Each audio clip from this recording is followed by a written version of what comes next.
పిల్లమ్మూరు గంగవరం గ్రామస్తుడిగా నిన్న రాత్రి 9:30 గంటలకు శ్రావణ్ షిప్పింగ్ కంపెనీలో హైడ్రా మరి మా గ్రామస్తు అయిన కంబాల మాధవరావుని మర్డర్ చేసింది, అంటే చంపేసింది. ఇట్లాగే చాలా వందలాది యాక్సిడెంట్లు అయ్యాయి. మరి ముగ్గురు ఈ 3-4 సంవత్సరాల్లోనే చనిపోవడం జరిగింది. కానీ ప్రతిసారి కూడా బూటకం హామీలు ఇచ్చి పబ్బం గడుపుకుంటున్న యాజమానానికి గుణపాఠం చెప్పడానికి ఈరోజు ఇక్కడికి రావడం జరిగింది. మేము రాత్రి నుండి ఇప్పటి వరకు పెద్దలు పోలీస్ అధికారులు చెప్పిన మాట ప్రతిదీ కూడా మా గ్రామస్తులు కానీ పెద్దలు కానీ అందరం కూడా అంగీకరించి మేము మరి మా రోడ్డు మాకు వదిలేయమంటున్నాం. ఎందుకంటే ఇది మా జీవనోపాధికి సంబంధించిన రోడ్డు. ఈ రోడ్లో నిత్యం పెద్ద పెద్ద వెహికల్స్ రావడం వల్ల యాక్సిడెంట్లు అయ్యి అంగవాలికంగా మా కాళ్ళు చేతులు విరిగిపోయి అవుటువాలంగా ఉంటున్నాం. కొంతమంది ప్రాణాలు పోయి ఆ కుటుంబం వీధులు పడిపోతుంది. ఈ సందర్భంలో మా రోడ్డు మాకు వదిలేసి ఇండస్ట్రీ తీసుకోమని చెప్తున్నాం. ఇప్పుడు ప్రధానంగా మేము ఒకటే డిమాండ్ చేస్తున్నాం, మా రోడ్డు ప్రభుత్వం కలుగజేసుకొని మా రోడ్డు మాకు వదిలేసి ఏదైతే చనిపోయిన కంబాల మాధవరావు కుటుంబానికి సంపూర్ణమైన న్యాయం చేయాలి. మేము ఇన్సూరెన్స్ తో సంబంధం లేకుండా మాకు 50 లక్షల రూపాయలు నష్టపరిహారం ఇమ్మని మేము ఆ కుటుంబానికి డిమాండ్ చేయడం జరిగింది. 20 లక్షలు ఇస్తాం, 25 లక్షలు ఇస్తాం, 30 లక్షలు ఇస్తాం అంటే కుదరదు.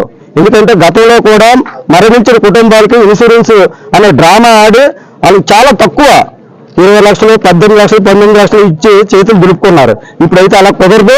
మా రోడ్డు మాకు వదిలేసి మీ వెహికల్స్ ఎలాగైనా తిప్పుకోండి, మాకు అనవసరం.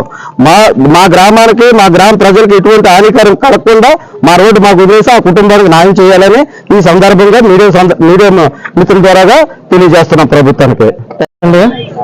మనం రాత్రి 7 గంటల నుంచి 8 గంటల ప్రాంతంలో గంగవరం నుంచి 10 గంటల వెళ్ళే మార్గంలో కంబాల మాధవ అనే వ్యక్తి మృతి చెందడం జరిగింది.